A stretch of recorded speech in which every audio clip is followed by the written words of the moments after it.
Messieurs, dames, bonjour à tous, plaisir de vous retrouver aujourd'hui pour une nouvelle vidéo autour de la thématique de la nutrition. Notamment, aujourd'hui, le sujet que je voudrais évoquer avec vous va être la prévention de l'ostéoporose. Donc, on va venir parler de notre squelette, mais notamment de nos os et plus précisément de l'état de santé de nos os. Donc, pour commencer, qu'en est-il de notre squelette brièvement? Notre squelette va répondre à différentes fonctions. La fonction de soutien de notre corps, la fonction de protection, notamment au niveau de la boîte crânienne et au niveau de la colonne vertébrale, et la fonction aussi de stockage, notamment en minéraux, et nous pouvons citer par exemple le calcium. Donc ces fonctions sont essentielles, donc il est essentiel aussi de maintenir un bon état de santé général, et notamment de notre squelette et de nos os. Qu'en est-il plus précisément de nos os maintenant? Ces derniers vont être composés en résumé de collagène et de calcium. Le collagène sont des protéines et ce collagène va permettre l'élasticité de nos os, donc de répondre aux différentes pressions quotidiennes. Le calcium, qui est un minéral, va permettre la solidité, renforcer la densité de l'os.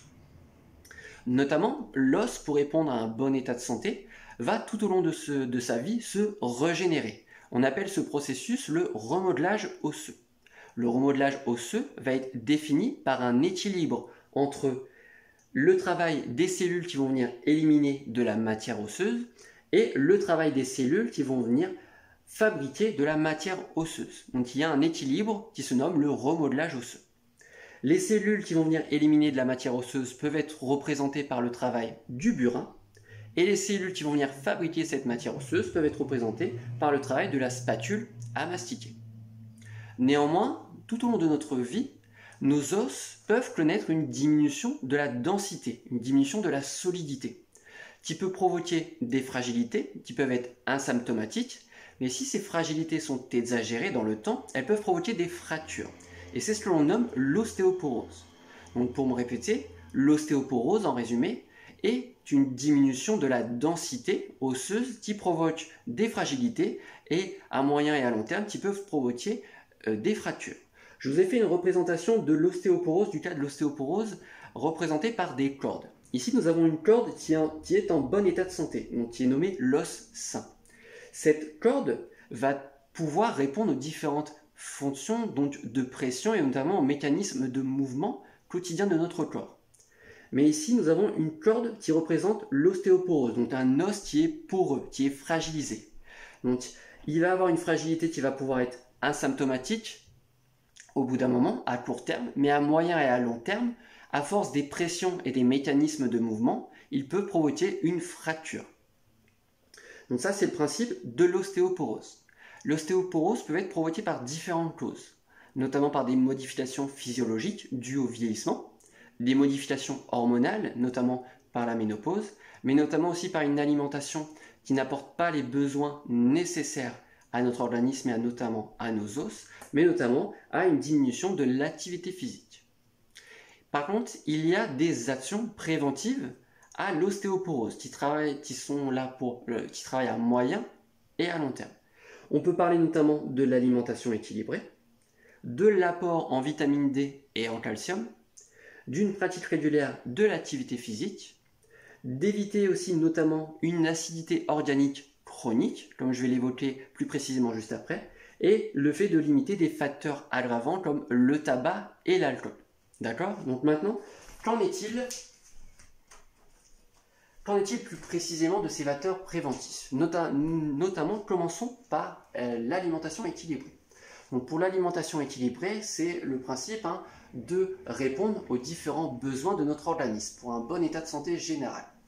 Et là, je vous ramène donc à la vidéo de Valérie qui vous expose notamment tous les groupes alimentaires nécessaires à une bonne alimentation équilibrée.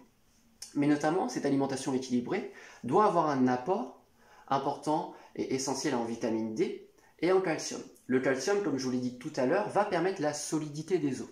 Donc le calcium, on va venir le retrouver dans les produits laitiers, dans les légumes verts, notamment un peu dans les fruits, dans les légumineuses, dans les fruits à coque, notamment, et les fruits oléagineux, et aussi on peut les retrouver dans les os, notamment pour citer courmayeur ou encore épars. D'accord? Donc le calcium est important. On a aussi l'apport de vitamine D. La vitamine D, nous allons la retrouver dans tout ce qui va être donc, les poissons gras par exemple. Cette vitamine D est importante car elle va permettre une bonne absorption au niveau de l'intestin, comme on a pu le voir dans le transit intestinal. Donc, une bonne absorption au niveau de l'intestin du calcium, mais va permettre aussi de mieux fixer le calcium au niveau de nos os, donc de renforcer nos os, de renforcer la solidité de nos os. Cette vitamine D peut être apportée par l'alimentation, mais elle peut être aussi synthétisée grâce aux rayons du soleil par notre peau. Il faut notamment faire aussi attention au principe de vieillissement, car avec le vieillissement, cette synthétisation de la vitamine D par la peau peut être diminuée. Donc vous pouvez voir aussi avec votre médecin pour qu'il vous fasse une prescription recommandée en vitamine D notamment. On a aussi parlé des actions préventives de l'activité physique. L'activité physique en fait va permettre de solliciter le processus de remodelage osseux. Donc l'équilibre entre l'élimination de la matière osseuse et la fabrication de la matière osseuse. Si vous êtes en inactivité physique, vous allez avoir essentiellement une favorisation du travail d'élimination de cette matière osseuse. Et on ne va pas avoir une synthèse, une fabrication de cette matière osseuse. Donc il va y avoir un déséquilibre de ce remodelage osseux. C'est pour ça que maintenir une activité physique est essentiel. On a aussi le fait de faire attention à l'acidité organique. C'est-à-dire qu'il faut éviter d'avoir une acidité importante au niveau de notre organisme, c'est-à-dire avec une alimentation qui peut être riche en viande, notamment en viande rouge, mais notamment riche en produits transformés et ultra transformés. Pour quelle raison? C'est que l'acidité provoquée par notre organisme est très mal supportée par nos organes et notamment pour le bon fonctionnement de notre corps. Pour répondre à cette acidité, notre corps va venir récolter dans nos os des produits qui vont venir diminuer cette acidité et notamment le calcium. Et si le calcium est utilisé comme tampon face à l'acidité, elle va diminuer donc la densité osseuse et donc pouvant provoquer des fragilités osseuses et des fractures à moyen et à long terme. Et enfin, le dernier facteur que je voulais vous parler, ce sont les facteurs aggravants, notamment le tabac et la consommation régulière d'alcool qui peuvent être aggravants au niveau de l'ostéoporose. Donc c'était tous les points que je voulais aborder aujourd'hui avec vous, notamment au niveau de la prévention de l'ostéoporose. Donc pour rappel, avoir une alimentation équilibrée, avoir un apport important en vitamine D et en calcium, avoir une activité physique régulière, faire attention aussi à son alimentation pour éviter l'acidité chronique et aussi faire attention à la consommation d'alcool et aussi au fait de fumer. D'accord? Donc j'espère que cette vidéo vous aura plu, messieurs, dames, et je vous retrouve prochainement pour une nouvelle thématique autour de la nutrition. Passez une très bonne fin de journée.